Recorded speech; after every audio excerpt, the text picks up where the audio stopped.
இன்னைக்கு என்ன பார்க்க போறோம்னா சாம்பார் சாதம் தயிர் சாதத்துக்கு சூப்பரான சைட் டிஷ்ஷாக இருக்கக்கூடிய உருளைக்கிழங்கு வறுவல் எப்படி செய்யலாம்னு பார்க்கலாம். அதுக்கு நான் ஒரு பெரிய சைஸ் உருளைக்கிழங்கு இது போல் கட் பண்ணி எடுத்திருக்கேன். 1 டீஸ்பூன் சோம்பு, 10 பூண்டு பல், ஒரு பெரிய வெங்காயம் பொடியாக கட் பண்ணது, 1 டேபிள் ஸ்பூன் குழம்பு மிளகாய்த்தூள், 1 டீஸ்பூன் தனி மிளகாய்த்தூள், கருவேப்பிலை சிறிதளவு, உப்பு தேவையான அளவு, எண்ணெய் தேவையான அளவு. இப்போ எப்படி செய்கிறதுன்னு பார்க்கலாம். இப்போ ஒரு இடிக்கல் எடுத்து வச்சுருக்கேன். அதில் சோம்பு சேர்த்ததுக்கப்புறம் இதை இடிச்சுக்கோங்க.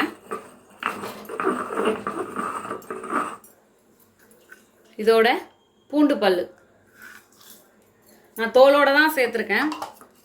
சேர்த்துட்டு இடித்து எடுத்துகிட்டு வந்துடலாம். இப்போ இது போல் இடித்து எடுத்துக்கோங்க. ஒரு கடாய் வச்சுட்டேன்.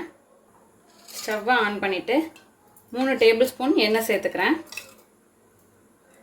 இப்போ எண்ணெய் சூடாயிடுச்சு. இதில் இப்போ நம்ம இடித்து வச்சுருக்க சோம்பு பூண்டு பல்ல சேர்த்துக்கிறோம். சேர்த்துட்டு வதக்கி விட்டுக்கோங்க. இப்போ நல்லா பொரிஞ்சிடுச்சு. பொரிஞ்சதும் வெங்காயம்,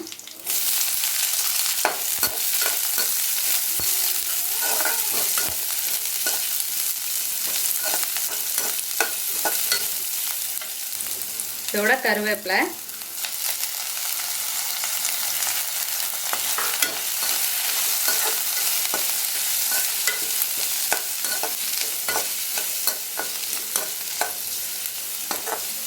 இப்போ வெங்காயம் வதங்கினதும் உருளைக்கிழங்கு சேர்த்துப்போம்.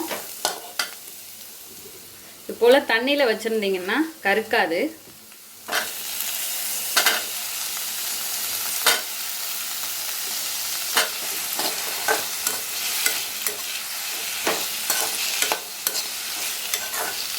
இதோட வறுவலுக்கு தேவையான அளவு உப்பு சேர்த்துக்கலாம்.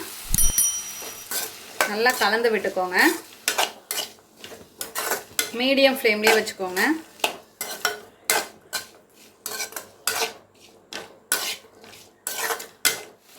இப்போ இதில் தனி மிளகாய்த்தூள், குழம்பு மிளகாய்த்தூள், இது வீட்டில் அரைச்சது. அதிகமாக தூள் சேர்த்தோம்னா குழகுழப்பு வந்துடும். அதனால் காரம் ஓரளவு சேர்த்துட்டோம்னா கரெக்டாக இருக்கும்.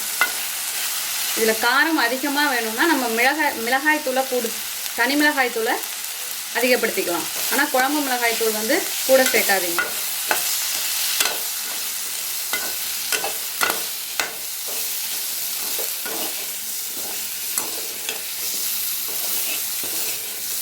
இப்போ உருளைக்கிழங்கு வேகிறதுக்காக தண்ணி கொஞ்சமாக தெளித்து சேர்த்துக்கிறேன்.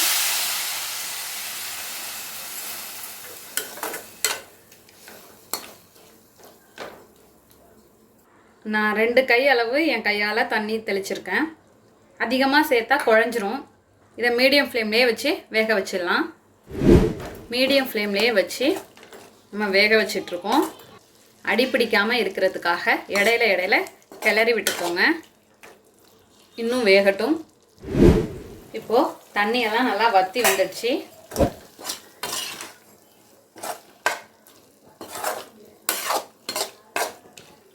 இன்னும் நல்லா ட்ரையாக வறுக்கணும். வெயிட் பண்ணுவோம். அடிப்பிடிக்காமல் இருக்க இடையில கிளறி விட்டுக்கலாம். இப்போது நல்லா ட்ரை ஆயிடுச்சு பாருங்கள். இந்த ஸ்டேஜில் வேணாலும் ஆஃப் பண்ணிக்கலாம். எங்கள் வீட்டுக்காரவங்களுக்கு இன்னும் நல்லா ட்ரையாக மொறுன்னு இருக்கணும். அதுக்காக நான் இன்னும் வேக விட போகிறேன். அடுப்பை சிம்லேயே வச்சுக்கலாம். இப்போது நல்லா ட்ரை ஆயிடுச்சு பாருங்கள். இந்த ஸ்டேஜ் கரெக்டாக இருக்கும். நான் இதோட ஃப்ளேமை ஆஃப் பண்ணிடுறேன். அவ்வளோதான், நம்மளோட அருமையான அற்புதமான உருளைக்கிழங்கு வறுவல் தயாராகிடுச்சு.